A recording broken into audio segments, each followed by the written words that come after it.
Vocês em Mogi Guaçu, você é que nem Caleb, o ânimo continua o mesmo.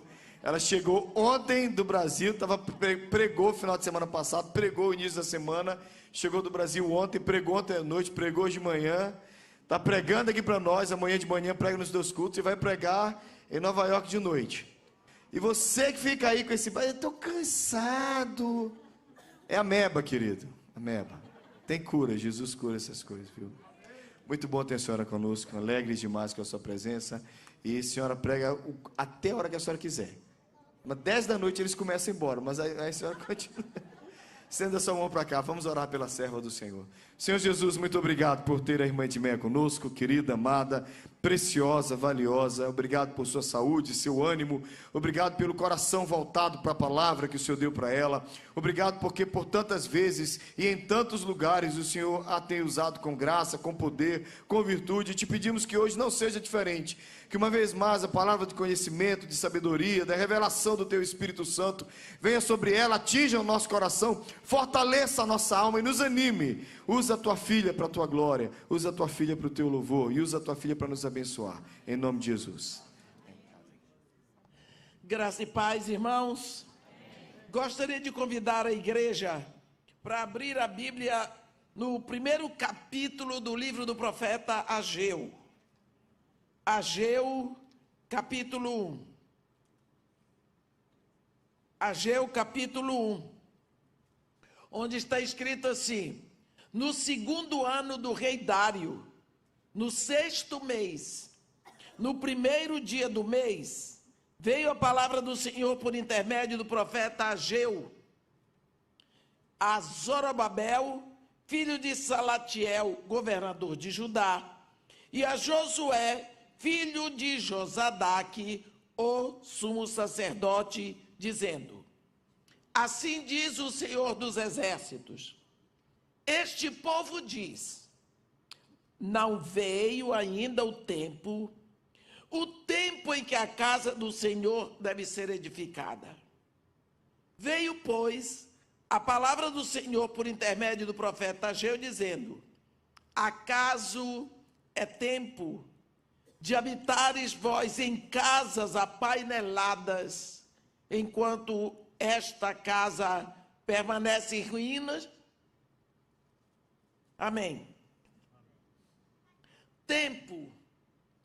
Deus lê a atitude do povo, que o povo estava olhando para o tempo. A Bíblia fala sobre tempo. Em Eclesiastes 3, nós vemos a Bíblia dizer que há tempo para todo o propósito debaixo dos céus. O povo voltou da Babilônia, mas estavam cativos da Pérsia, porque a Pérsia, o Império Medo-Persa tomou o Império Babilônico, e Ciro resolveu ser bonzinho com todos os cativos, fazer uma política legal e resolveu dar uma ordem para que todos os cativos que tinham sido trazidos e feitos escravos pelo Império Babilônico podiam voltar para suas terras, e até disse que eles podiam reconstruir o templo do seu Deus. Isso foi uma forma dele ficar muito aceito pelos povos. Bem, a primeira turma que volta com Zorobabel, volta depois de uma experiência de 70 anos. E eles voltam depois de terem trabalhado para os babilônios e visto casas maravilhosas, uma qualidade de vida de luxo, e eles eram escravos. Então, quando eles voltam querendo construir as mesmas coisas para si. E Deus estava abençoando. Mas a casa de Deus estava em ruínas. Então, Deus manda o profeta Ageu, que é um dos profetas pós-exílicos, falar direto ao governador Zorobabel, que era o governador de Judá, e ao sumo sacerdote Josué. Eu gosto dessa palavra porque é direta para a liderança política e para a liderança espiritual.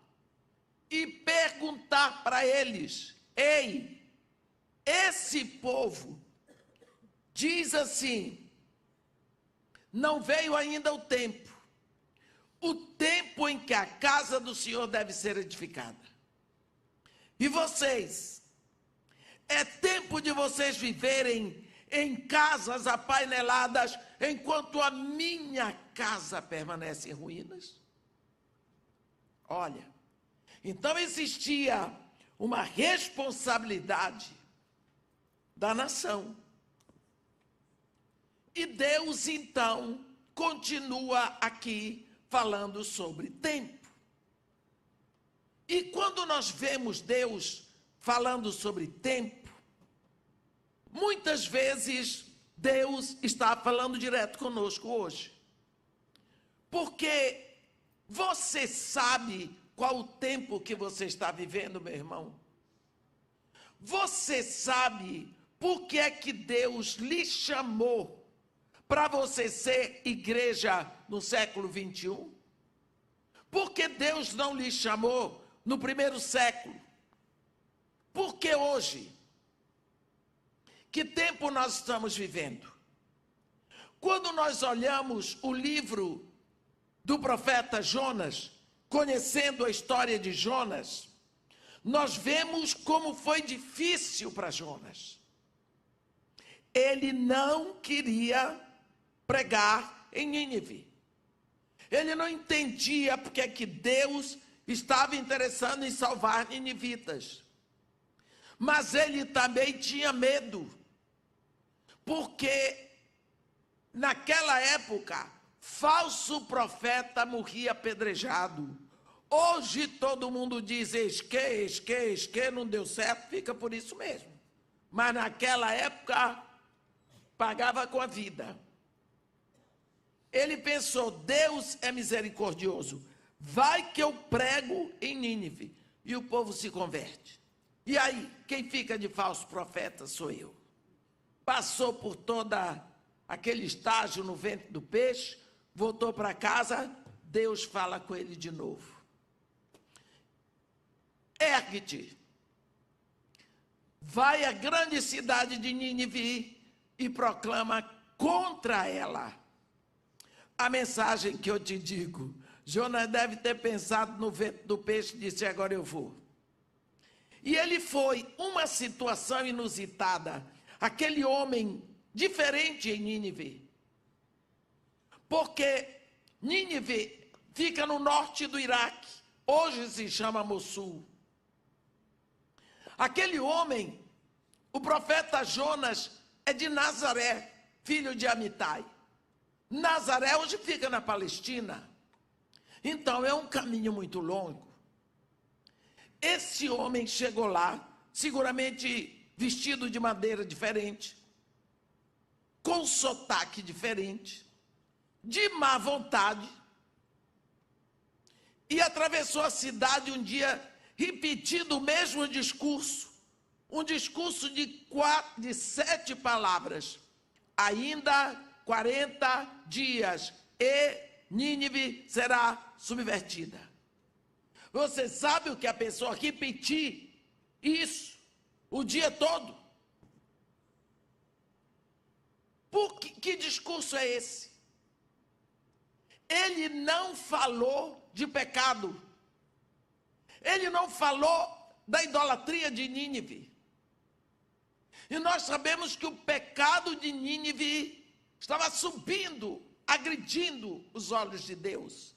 Mas a palavra que Deus deu foi apenas apontar o tempo.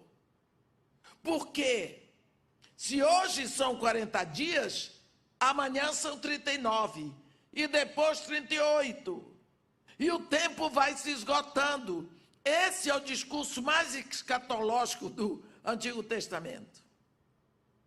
Esse discurso teve o resultado maravilhoso. o rei desceu do trono, tirou suas vestes reais, assentou-se sob pano de saco, deu ordem que todos deviam se converter ao Deus de Jonas, jejum total para os homens e para os animais. Por quê? Porque ele apontou um tempo que caminhava para o final. Ele falou de tempo. Ele diz 40 dias era o tempo certo para que Nínive fosse destruída. Então, eu creio que nós estamos no tempo de olharmos para o tempo que está se esgotando. Ninguém define tempo. O baiano, na sua filosofia, diz assim: o tempo disse, é o tempo que tudo ao seu tempo tem tempo. Entendeu? Eu também acho que eles não entendem, mas eles dizem. Porque ninguém define o tempo. Que tempo nós estamos vivendo?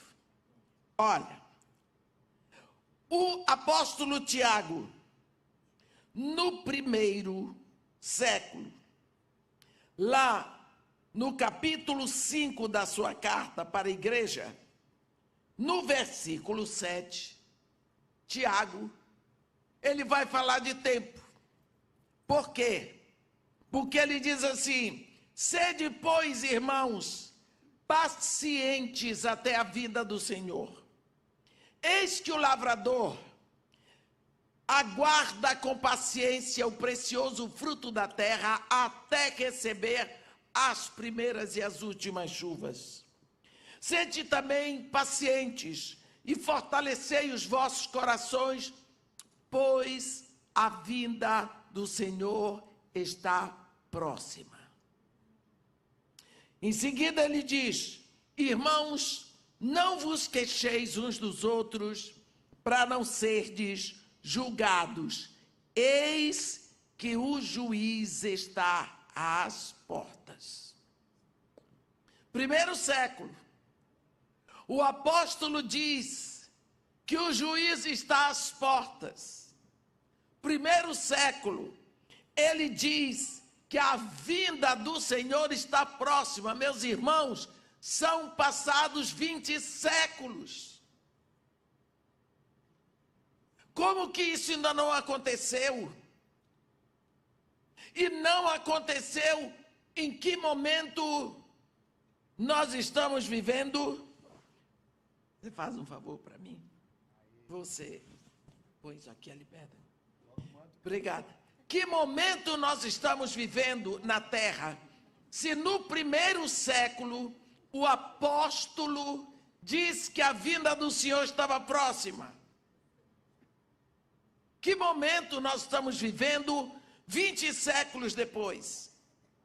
O apóstolo Paulo, quando fala do arrebatamento, na primeira carta aos Tessalonicenses, ele se considera da turma que vai ser arrebatada no primeiro século. Mais uma vez eu repito, são passados 20 séculos. Em que tempo nós estamos? Se nós queremos pensar um pouco e acordar para essa realidade do tempo hoje, nós precisamos dar uma olhada na profecia bíblica. Porque não dá para seguir os jornais, a mídia de modo geral. Porque a espinha dorsal de toda a profecia bíblica é o livro do profeta Daniel. No sonho da estátua multimetálica, dos 4 animais que saem do mar grande e das 70 semanas de Daniel. Então, quando nós olhamos o livro de Daniel, nós nos situamos no tempo que nós estamos vivendo.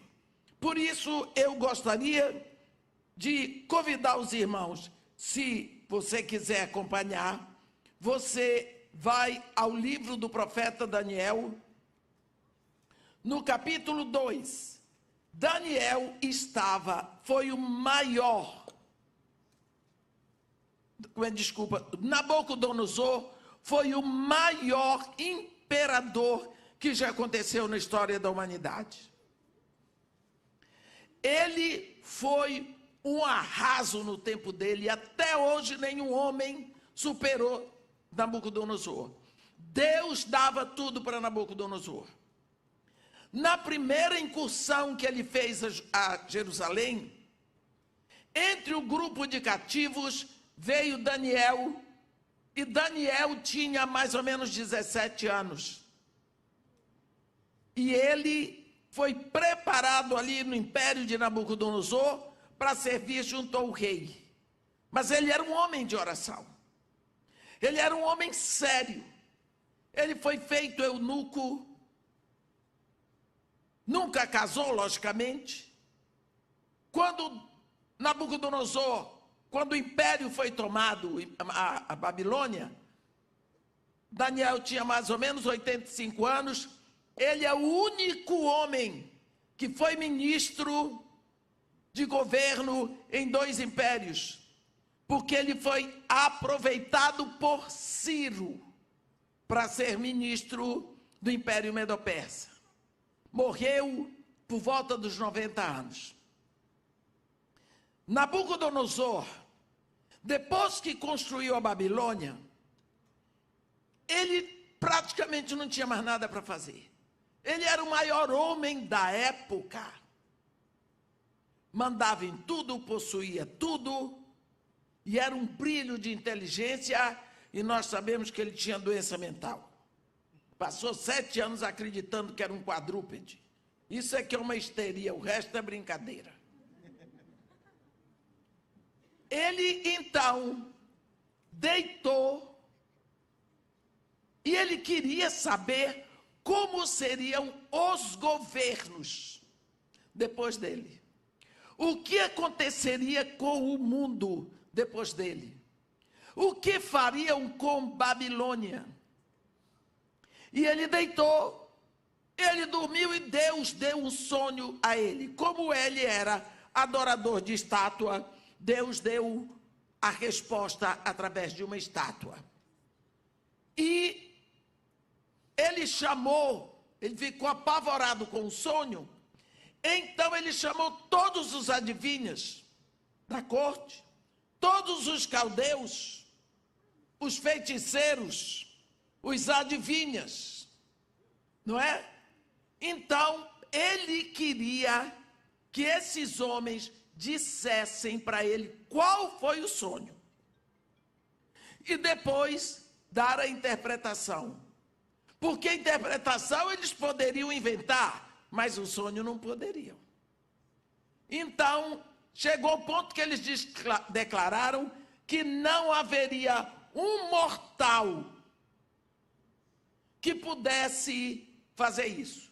Então, Nabucodonosor decretou a morte de todos eles. Só que Daniel, com seus amigos, estava dentro dessa turma. Não é? Então, quando Daniel ficou sabendo, ele falou com o homem que ia executar, que queria falar com o rei, para que o rei desse tempo a ele, dele buscar do Deus dele a resposta. Falou com o rei disse que sim, ele foi orar. E Deus deu a ele a revelação do sonho e a interpretação, e ele então vai falar com o rei. E ele disse para o rei: a ti,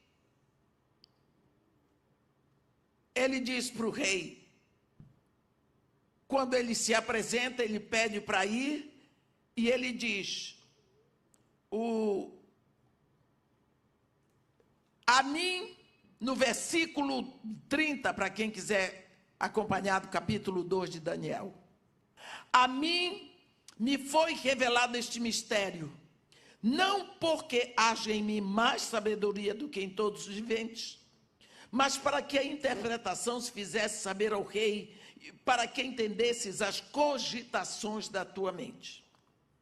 tu, ó rei, estavas vendo, e eis aí uma grande estátua. Esta que era imensa e de extraordinário esplendor, estava em pé diante de ti. E a sua aparência era terrível. A cabeça era de fino ouro, o peito e os braços de prata, o ventre e os quadris de bronze, as pernas de ferro, os pés em parte de ferro, em parte de barro. Quando estavas olhando, uma pedra foi cortada sem auxílio de mãos, feriu a estátua nos pés de ferro e de barro e os esmiuçou. Então, foi juntamente esmiuçado o ferro, o barro, o bronze, a prata e o ouro, os quais se fizeram como a palha das eiras no estio, e o vento os levou, e deles não se viram mais vestígios. Mas a pedra que feriu a estátua se tornou em grande montanha, que encheu toda a terra. Esta é a resposta que Deus dá de como serão os governos no mundo depois de Nabucodonosor. Quando Daniel vai dar a interpretação, ele diz, este é o sonho e também a sua interpretação. Tu, ó rei, no final do versículo 38, és a cabeça de ouro. Depois de ti se levantará outro reino inferior ao teu, e um terceiro reino de bronze, o qual terá domínio sobre a terra. O quarto reino será forte como ferro, pois o ferro a tudo quebra, e ele vai dar a interpretação. Vamos ver. Isso tudo é conhecido por nós na história, já passou. Babilônia é um reino que foi o primeiro, o mais forte, representado no ouro. E quem criou Babilônia, a cidade e todo um programa de esplendor em Babilônia foi Nabucodonosor. Quando ele morreu, ele tinha um filho que assumiu o poder no lugar dele, mas Nabucodonosor também tinha uma filha casada. Então o cunhado matou o filho de Nabucodonosor para assumir o lugar. Assumiu. Só que este genro de Nabucodonosor, ele teve também um filho, que se chamava Beltsazar, o famoso. E quando ele queria tomar posse o tempo todo de tudo aquilo que estava sob o poder do rei, ele viajava muito. Quem ficava no lugar era Beltsazar. E nós lembramos desse fato que aconteceu. Uma farra que ele deu. Uma festa que ele deu no palácio. E ele não havia mais o que fazer, ele mandou trazer as taças de ouro que o seu avô tinha trazido do templo do Deus de Israel. E ali serviu vinho nas taças de ouro para todos os seus amigos, para as concubinas, para todo mundo ali. Enquanto ele fazia a farra dele, ele viu na caiadura da parede um dedo escrevendo Mene, Mene, Tekel, Parsim. Ele ficou louco. O que é aquilo que não é? Ninguém via, só ele.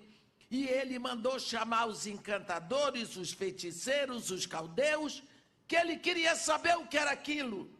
Ninguém sabia. Escrita espiritual, né? Só quem tem o espírito. Então foi que veio a avó dele, a viúva de Nabucodonosor, e disse para ele: meu neto, aqui tem um homem que tem o espírito dos deuses. Era Daniel. Lembram do que foi que aconteceu? Daniel foi chamado, entrou ali, Daniel está viradíssimo. Daniel, o que ele falou para aquele rapaz, Belsazar, se Belsazar não tivesse com tanto medo, tinha mandado decapitar Daniel na hora.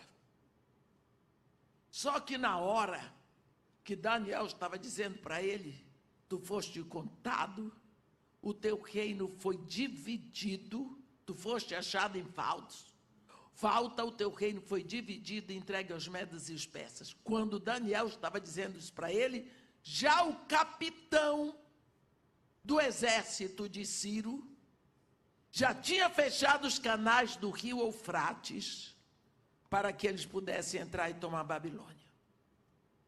Foi assim que caiu o primeiro e grande império da humanidade, o império da Babilônia. A cabeça de ouro caiu pela bebedeira do chefe lá, do rei. Então, a cabeça de ouro caiu. Aí entra o império da prata, peito e braços de prata, império medo-persa. Já vem mais fraco. Primeiro a qualidade do metal decaiu, do ouro veio para a prata, mas ainda é metal. E é um império dividido, medas e persas, enquanto Babilônia era só Nabucodonosor. Esse império também vai cair. Nós vemos nos livros de história. E aí vai surgir um outro império, o império representado no bronze, o império greco-macedônico, de Alexandre o Grande, um rapaz de uma inteligência fora do comum, o maior estrategista de guerra que o mundo já conheceu. Aos 32 anos, tomou um porre, desculpa a expressão, mas é isso, teve um febrão, morreu. Olha a pinga na cabeça, o que é que faz? Primeiro império se acabou na bebedeira do rei. O terceiro na bebedeira do rei. E os nossos líderes hoje, políticos, se reúnem com o copo na mão. Sempre. Tudo bem. Podemos fazer nada. Alexandre morre. E o império dele vai ser dividido pelos seus 4 generais. O último deles que nós conhecemos mais aqui no Ocidente, por causa da história de Cleópatra. Foi Ptolomeu que ficou com a área toda do Egito. A gente vê isso muito na história de Cleópatra. Dos generais de Alexandre é o mais conhecido para nós, pelo menos no Brasil. Então aí se derreteu todo o império greco-macedônico e vem as pernas de ferro. Império Romano. Quem foi que venceu o Império Romano, hein? Como foi que caiu o Império Romano? Não caiu, se diluiu na bebedeira dos Césares. O Império Romano, forte, é um império que marca uma época na história nossa como filhos de Deus. Por quê? Entre todos os defeitos que tinha, eles tinham mania por abrir estradas. Eles abriam estradas, eles eram fissurados em comunicação. Quando nós vamos ao Reino Unido, você encontra ali no interior da Escócia, Inglaterra, Irlanda do Norte, aquelas estradazinhas que elas vão assim sinuosas e que os ingleses, os britânicos chamam Roman Roads, porque foram todas elas abertas pelo Império Romano. Eles eram loucos por abrir estradas. Eles não sabiam que eles estavam programados por Deus para isso. A Bíblia diz que aquilo que Deus tinha prometido para Eva, lá no Éden, Deus esperava um momento para cumprir. Quando é no capítulo 4 de Gálatas, no versículo 4, Paulo diz assim: vindo, porém, a plenitude do tempo, Deus enviou seu filho, nascido de mulher, nascido sob a lei. A plenitude do tempo de Deus é exatamente quando o mundo está sob o Império Romano. Então vem Jesus. Jesus vai deixar seu evangelho na terra e vai dizer para os seus discípulos: ide, fazei discípulos de todas as nações. Ei, os caminhos estão abertos, porque o Império Romano já abriu as estradas. Essa foi a plenitude do tempo. Hoje é tão mais fácil ir pregar em todas as nações. A gente vai de avião, meus irmãos. É muito mais rápido. Por quê? Porque Deus tem urgência com isso, então haja avião. Teve uma semana, um mês. Esse mês eu tive Europa, América do Sul, América do Norte, Ásia e África, num mês só. Porque eu vim da Europa para o Brasil, estou na América do Sul, estou na América do Norte, dia 25 chego no Brasil, dia 28 eu vou para o Egito. E de lá vou para Israel. Olha quantos continentes, dormindo. Deito no avião e durmo. Não é a primeira classe não, mas eu durmo. Qual é o problema? Porque avanço tecnológico facilita para o Evangelho. O Império Romano veio e fez a sua parte. E Jesus Cristo vem exatamente durante a época do Império Romano. O Império Romano ninguém venceu. Ele foi se diluindo. Agora presta atenção. Ele vai se diluindo e os pés da estátua é de barro com ferro. O ferro vai entrando pelo barro. Virou o quê? Essa democracia que nós vemos. Essa confusão, sabe por quê? Porque ferro e barro não se misturam. Então fica uma coisa louca e confusa. Ninguém entende o governo hoje, o governo no mundo, ninguém entende. Ninguém pode compreender essa democracia. Ninguém pode compreender os governantes, porque no lugar que eles fazem as leis, eles não cumprem as leis. Eles ordenam as coisas que eles não cumprem.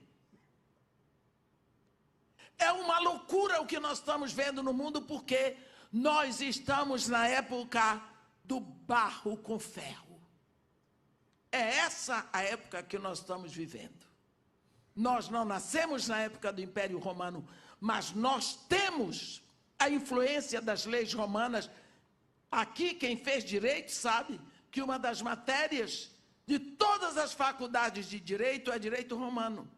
As taxas que pagamos, os tributos que nós pagamos, os impostos são todos da lei do Império Romano. Então você vê a influência do Império Romano na vida social. Se você olhar, quando Deus mostrou como seriam os governos, você vê que os governos vão piorando. Do ouro, piora para a prata. Da prata, piora para o bronze. O bronze, piora para o ferro. Então, o que significa que os governos vão piorando. Piorando. Mas todos são metais. Não tem vida. Não tem intimidade com Deus. Fazem barulho. São fortes. Deus diz no sonho para Nabucodonosor que uma pedra cortada sem auxílio de mãos de homens, ela vem e toca na estátua e ela esmiuça e pulveriza a estátua. E o ferro, o bronze, a prata e ouro se transformam em pó que é levado pelo vento. Quer dizer, os governos passam todos, mas a pedra se agiganta e a Bíblia diz que se tornou uma grande montanha que encheu toda a terra. Quando Jesus Cristo deixa a sua igreja aqui na terra, ele deixa com a igreja a sua palavra. Quando Deus mostrou para Nabucodonosor como seriam os governos, é porque ele quer que saibamos. No capítulo 6 do livro do profeta Daniel, você vai ver que Daniel está dizendo, capítulo 7, que ele estava nas visões da noite dele, quando ele viu sair do mar grande 4 animais. Na posição que Daniel estava ali na Pérsia, o mar grande é o mar Mediterrâneo. Saía primeiro um leão com asas. O segundo animal era um urso. O terceiro animal era um leopardo. O quarto, um animal indescritível. Esse animal tinha dentes de ferro e tinha 10 chifres. Surgia um chifre menor que devorava os 3, e esse chifre menor tinha um olho e uma boca que falava com insolência. Isso representa já o governo do anticristo, porque embora na estátua Deus diga como vão ser os governos, a decadência do governo na mão dos homens, nos 4 animais, ele diz o caráter de seus governantes. Todos são predadores, sanguinários, invasivos, cruéis. Agora, vamos ao que nos interessa nesse momento.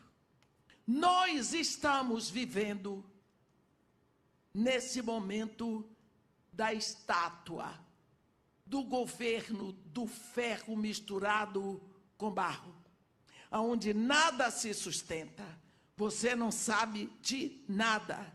Aquilo que eles dizem hoje, eles podem não dizer amanhã, eles não sustentam o que dizem. De uma hora para outra, nós não temos estadistas, nem aqui, viu? Não temos homens para olharmos e admirarmos. Foi a época que nós tínhamos uma liderança na música. Para onde foram, hein? Os grandes compositores. Não temos mais. Os grandes literatos. Nunca mais um Dante Alighieri, nunca mais um Rui Barbosa. Não é? Nunca mais um Olavo Bilac. Nunca mais um Chopin. Ou pelo menos um Eduardo Gomes. Nunca mais tivemos.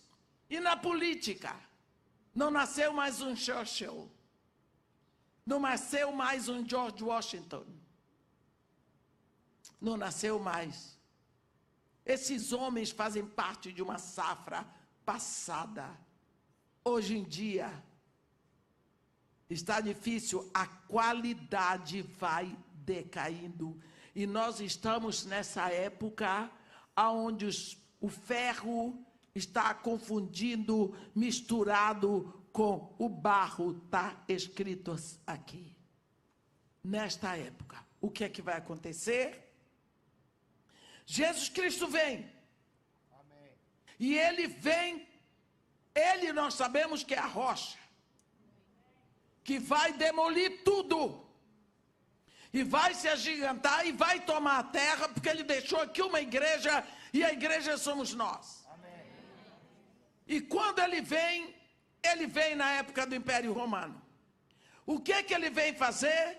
Ele vem tomar de volta aquilo que o Pai tinha dado para o homem. Porque quando Deus, o Pai, criou todo o universo, ele separou no meio do universo um planetazinho pequeno, a Terra. Existem trilhares e trilhares de planeta, mas a Terra ele separou para o homem. Por isso, ele fez o homem do barro da Terra. Será que tem vida em outros planetas? Não sei, mas o homem só tem aqui, porque o homem foi feito do barro desse planeta. Por quê? A Bíblia diz no Salmo 115, versículo 16: os céus são os céus do Senhor, mas a terra deu-a ele aos filhos dos homens. Por isso a terra é do homem. Deus dá a terra para o homem.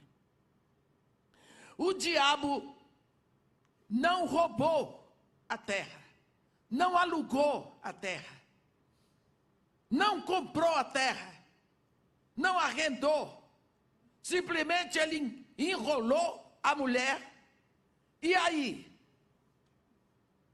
Para onde vai a autoridade da terra? O homem agora perdeu sua conexão com Deus, morreu espiritualmente. Volta para a mão de Deus. E Deus vai criar na terra um homem que vai assumir essa posição. Você lembra de um momento lá em Apocalipse, no capítulo 5? Apocalipse, no capítulo 5, nós vemos que João é levado da terra. No capítulo 4, se encontra na sala do trono. No capítulo 5, a atenção de João se volta para o trono, e Deus tinha um livrinho ou rolo, escrito por dentro e por fora, selado com 7 selos.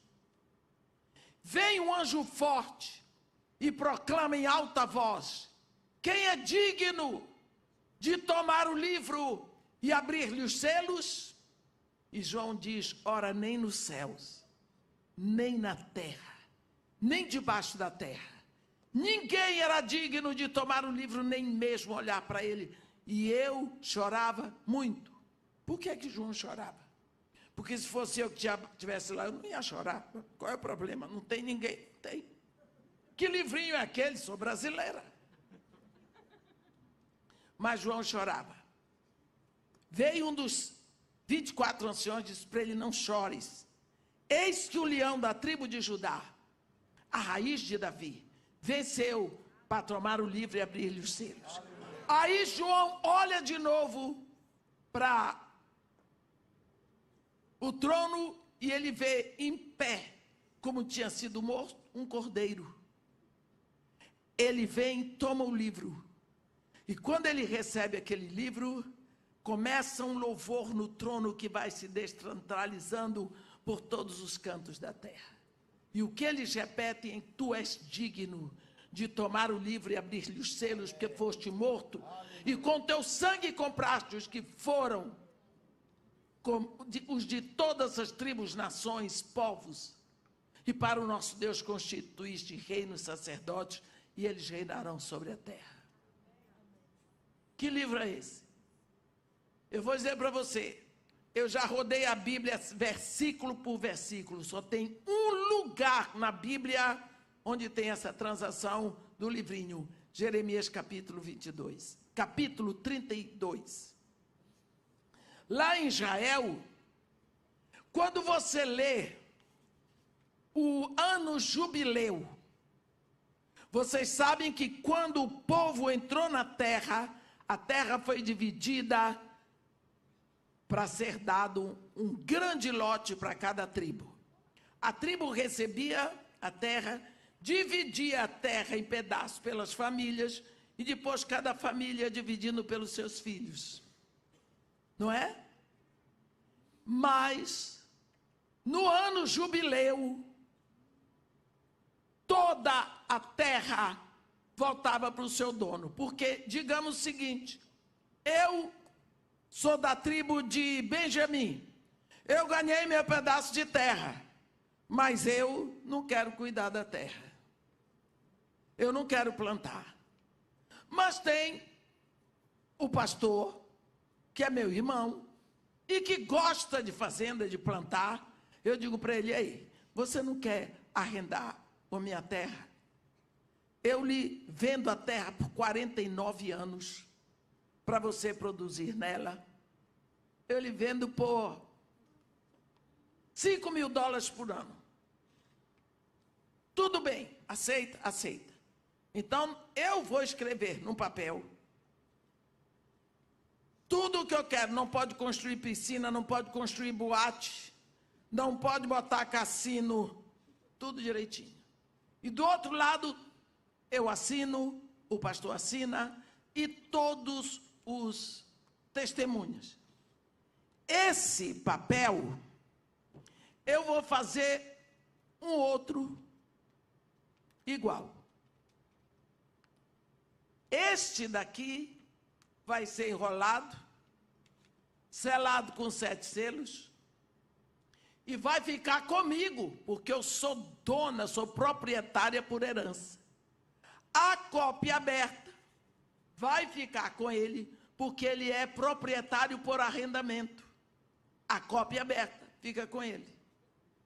Vocês estão me olhando com tanta seriedade, que eu vou olhar aqui no livro do profeta Jeremias para vocês.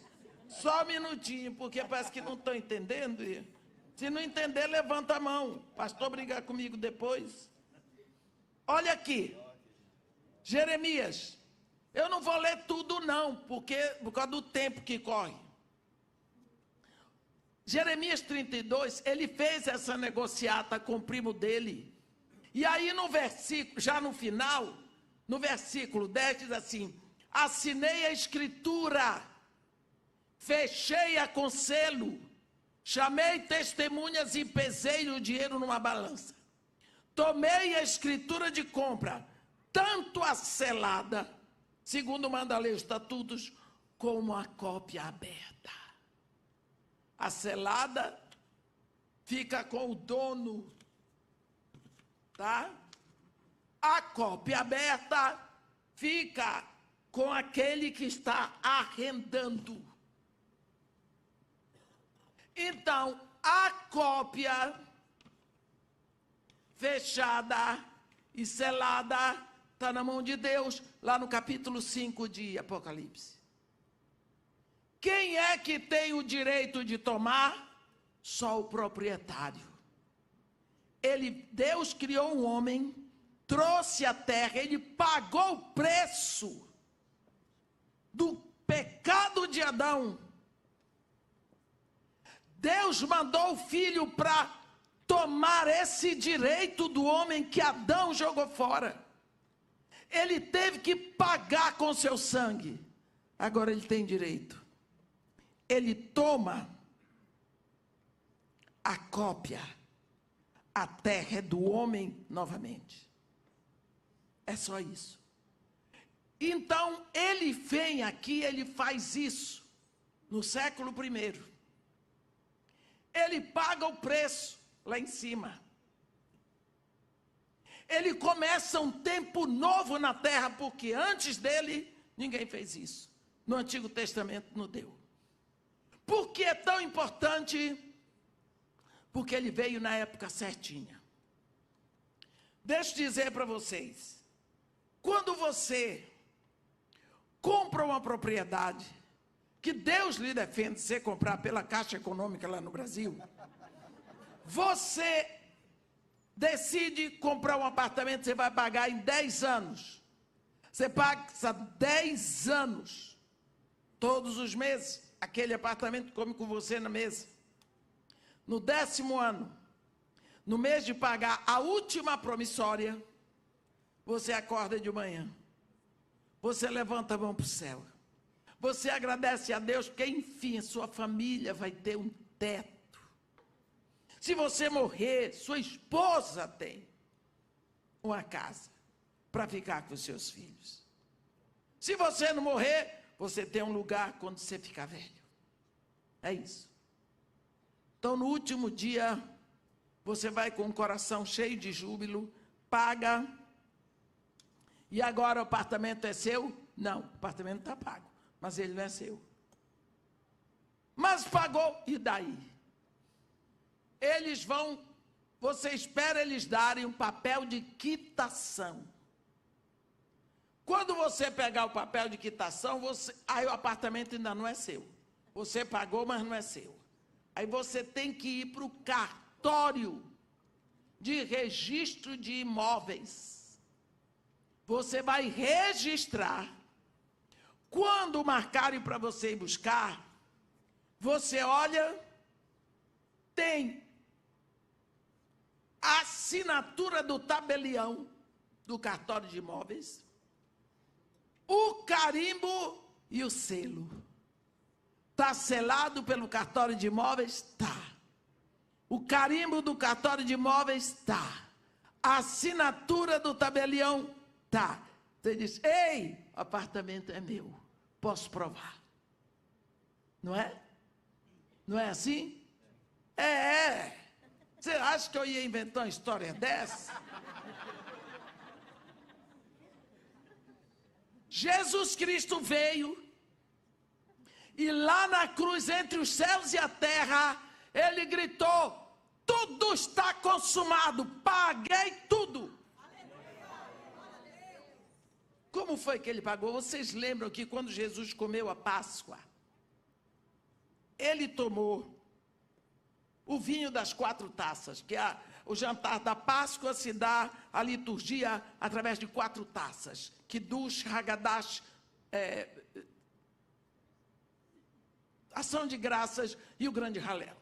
Ele comeu os pães asmos, ele comeu o cordeiro assado, ele comeu as ervas amargas, ele tomou o vinho, saiu de lá cantando, e ele foi para um jardinzinho menor, o jardim do Getsemane. Lá ele teve uma agonia muito grande. 3 vezes ele repetiu a mesma oração. E a oração dele era, Pai, se for possível, afasta de mim esse cálice. Contanto não seja feita a minha vontade, mas sim a tua, porque estás nos céus. Uns dizem que Jesus Cristo não queria ir à cruz. Mas isso não é verdade, porque Jesus Cristo veio para a cruz. Esse era o objetivo, essa era a proposta, essa era a missão dele, o seu escopo. Quando ele estava subindo para Jerusalém, ele disse para os seus discípulos, é necessário que o Filho do Homem ascenda a Jerusalém, para sofrer muito na mão das autoridades, para ser preso, julgado, condenado, crucificado e morto. Quando Pedro tentou dissuadi-lo da cruz, ele disse, arreda Satanás. Então, não era esse o cálice.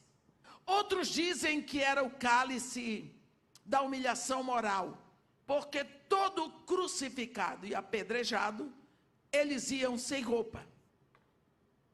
Pense que situação. Jesus Cristo tinha acabado o jantar da Páscoa. Foi preso. Bateram. Levaram para Pilatos. Depois ele foi para a casa de Anás, que era sogro do sumo sacerdote Caifás. De lá ele foi para a casa de Caifás. Voltou para Pilatos. Depois foi para Herodes. Voltou de Herodes. Isso tudo aos pontapés, aos socos, aos empurrões. A noite toda, meus irmãos, a situação de Jesus na sexta-feira era tão terrível que os próprios inimigos tiveram medo que ele morresse antes de chegar no Calvário. Você vê que os 2 outros que foram crucificados com ele não tiveram problema, cada um carregou a sua cruz. Jesus era um marceneiro forte, né? Ele andava muito. Por causa do estado de lástima que ele estava, apanhou muito chute. E outra coisa, você acha que algum daqueles brutamontes foi lá e disse, ei, Nazareno, você não está precisando ir ao banheiro? Ninguém. Tudo o que tinha a ser feito em público, essa era a humilhação, para que ficasse provado que ele não era filho de Deus. Então, muitas pessoas acham que esse era o cálice que ele não queria beber, mas não era. Vamos ver qual era o cálice. Lá no início, a Bíblia diz, no princípio criou Deus os céus e a terra. A terra, porém, era sem forma e vazia. Havia trevas sobre a superfície do abismo. O Espírito de Deus pairava sobre a superfície das águas. Deus diz uma palavra: haja luz, e houve. Em seguida, Deus diz: haja separação entre luz e trevas.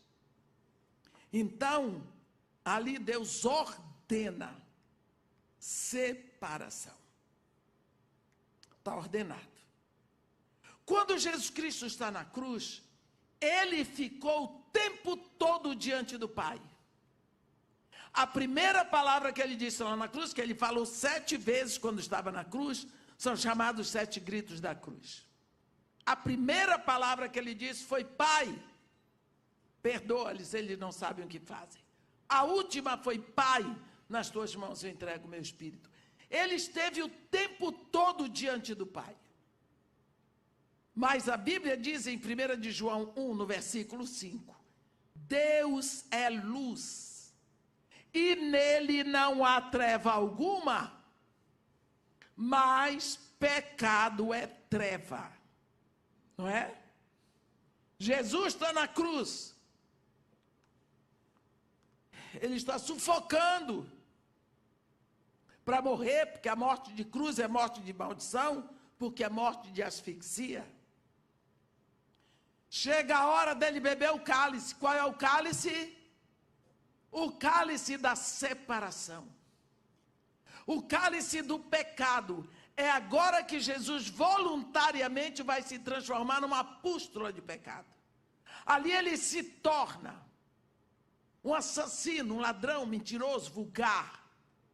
O que você pensar de pecado veio sobre ele todo o pecado da humanidade. Tudo o que separou o homem de Deus vem sobre ele.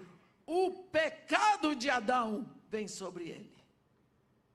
E nessa hora ele é treva pura e o Pai é luz. E o Pai tinha ordenado separação entre luz e trevas. Olha a separação agora. É nessa hora que ele está separado do Pai que ele grita: Eli, lama sabachthani. Deus meu, por que me abandonaste? E uma hora dessa, ele diz: acabou, já cumpri tudo, eu paguei o preço, eu vim para isso, eu vim para este momento, eu vim para pagar esse preço, está pago. Então ele grita: tudo está consumado, o preço está todo pago. Pai, nas tuas mãos eu entrego o meu espírito, e morreu. Então foi ali, entre os céus e a terra, que ele pagou o seu preço e o meu preço. Ele é dono, ele comprou, ele tem direitos, mas a propriedade dele na terra está comprada, está tudo pago. Mas cadê o selo?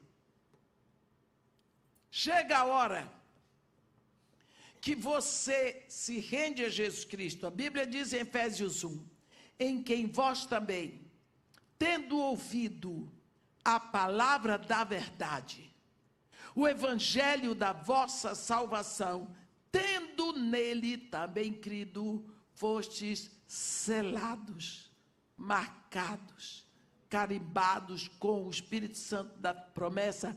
Ele é o penhor da nossa herança, até o resgate da sua propriedade, para o louvor da sua glória.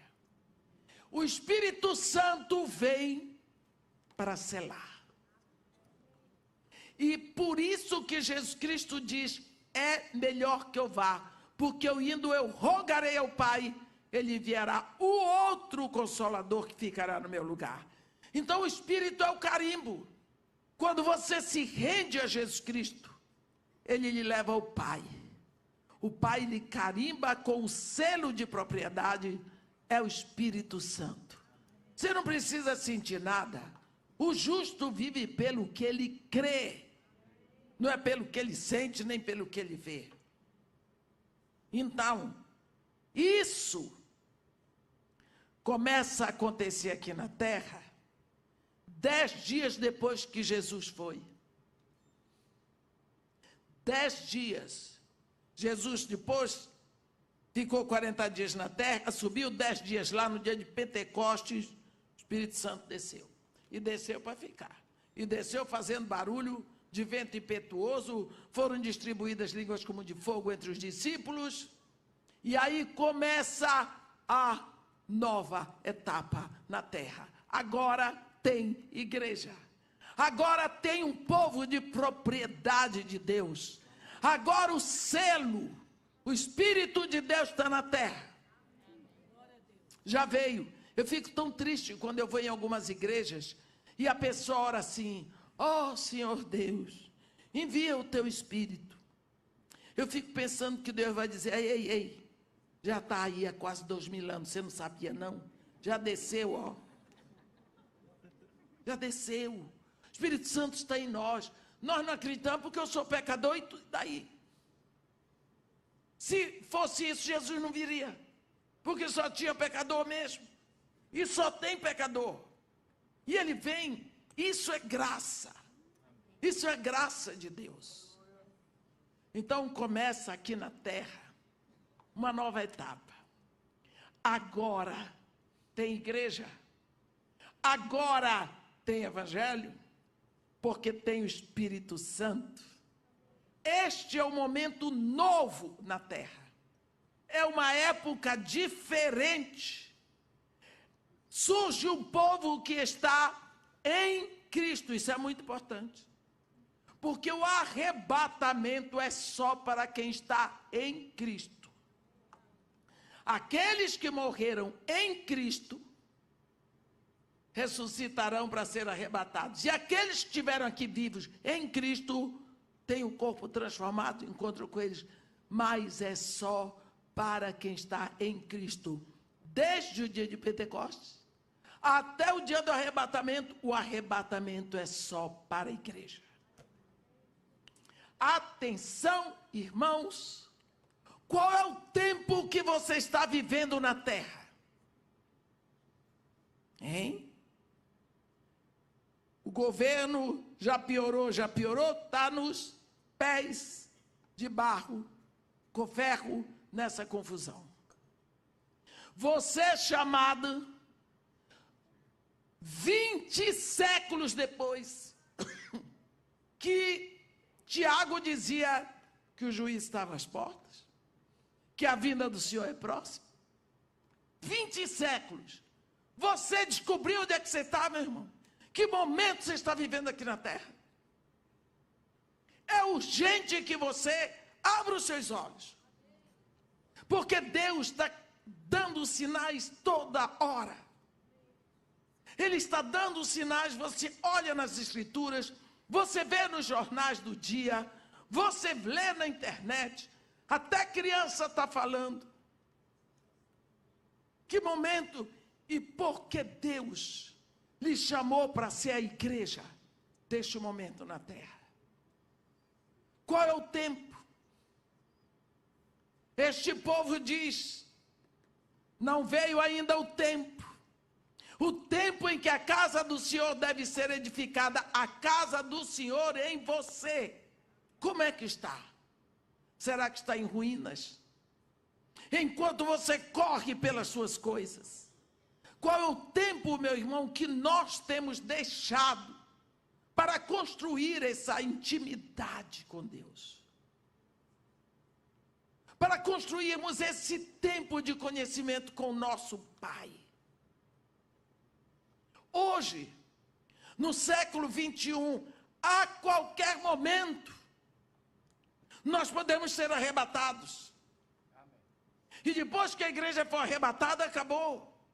Porque fica tudo escuro. Vai embora a luz do mundo. E a igreja que ficar, ela não tem óleo. São as 5 virgens que ficam. Virgens, noivas, sem óleo. Nós estamos vivendo a época caracterizada pela síndrome de Laodiceia. A época da igreja indiferente, rica, abastada, não precisa de nada, e Jesus diz: nem sabes que tu és miserável, infeliz, pobre, cego e nu. É a igreja indiferente, balofa. O noivo está batendo a porta. Eis que estou à porta e bato. Se alguém ouvir a minha voz e me convidar, porque pode ser que ouça e não convide.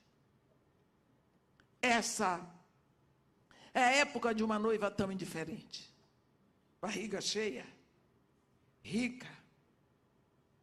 Meus irmãos, precisamos abrir os nossos olhos, porque a vinda do Senhor está próxima. O juiz está às portas. Isso é o que nos diz o apóstolo Tiago. Então precisamos buscar, nos dedicar. Pare para pensar. E pergunte a Deus por que Ele lhe escolheu para você ser igreja hoje, que Ele podia ter trazido você no século I ou no século II, século XVI. Por que Ele trouxe agora? O que será que Deus está querendo de você hoje, para você nascer no meio dessa confusão internacional? E assim mesmo ser filho de Deus, amém. Aqui na terra, amém? Que Deus nos abençoe e nos guarde, que faça resplandecer seu rosto sobre nós, e tenha misericórdia de todos nós. Senhor Deus nosso Pai, desde toda a eternidade o Senhor é Deus. O Senhor criou os céus e a terra, e todos os universos visíveis e invisíveis. O Senhor é tão excelso. O Senhor está entronizado nas maiores alturas entre querubins. Tronos, poderes e soberania estão debaixo dos seus pés. Mas tão excelso, o Senhor está aqui neste lugar. O Senhor nos congregou neste lugar e nós somos os seus filhos. Nós lhe pedimos, ó Pai, em nome de Jesus Cristo, que o Senhor esteja abrindo os olhos do nosso coração, e nós possamos acordar e ver qual é o seu chamado, qual é a nossa necessidade, e que o Senhor aqueça os nossos corações com a inspiração do seu Espírito Santo, para que nós possamos buscá-lo, e buscá-lo mais e mais de todo o nosso coração. Que nós possamos nos envolver neste reino que o Senhor deixou. Que nós possamos nos mover neste reino inabalável que já deixou aqui para nós. E que este reino cresça como esta rocha do sonho de Nabucodonosor. E que esta rocha, este reino, a sua igreja aqui na terra, possa encher toda a terra. Isso é o que nós lhe pedimos. E lhe agradecemos em nome de Jesus. Amém.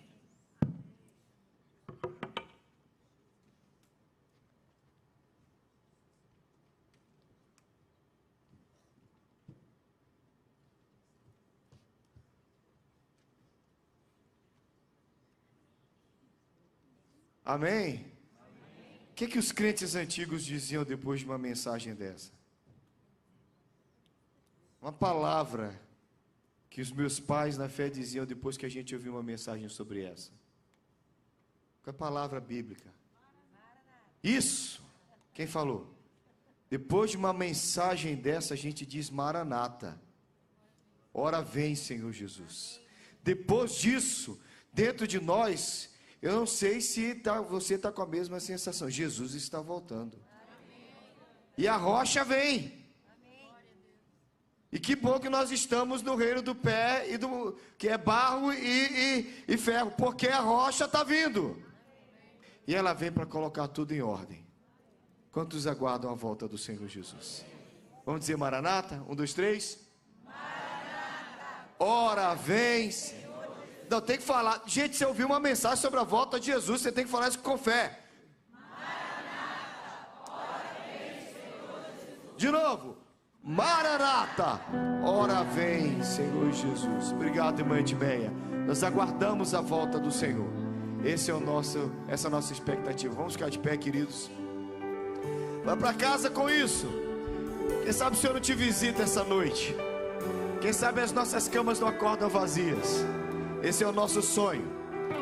Lembre-se da década de 70 e década de 80 que eu vivi criança. Falava-se muito sobre a volta de Jesus, e nós paramos de falar na volta de Jesus. Eis que ele vem como ladrão da noite, e nós aguardamos, e todo olho o verá. Vai para casa com esse avivamento no coração, e amanhã você volta para ouvir a palavra do Senhor. Estenda a sua mão para frente, e nós nos despedimos com a bênção dos apóstolos, como deve ser, e assim nós fazemos. Agora, meus queridos, que a graça maravilhosa do Senhor Jesus, e que o amor infinito de Deus, o nosso Paizinho, poder, comunhão, consolação, dons, presença do Espírito Santo sejam sobre todos vocês e sobre todo o povo de Deus espalhado sobre a face da terra, desde agora e para sempre, e até a volta do Senhor Jesus, quando nós cantamos.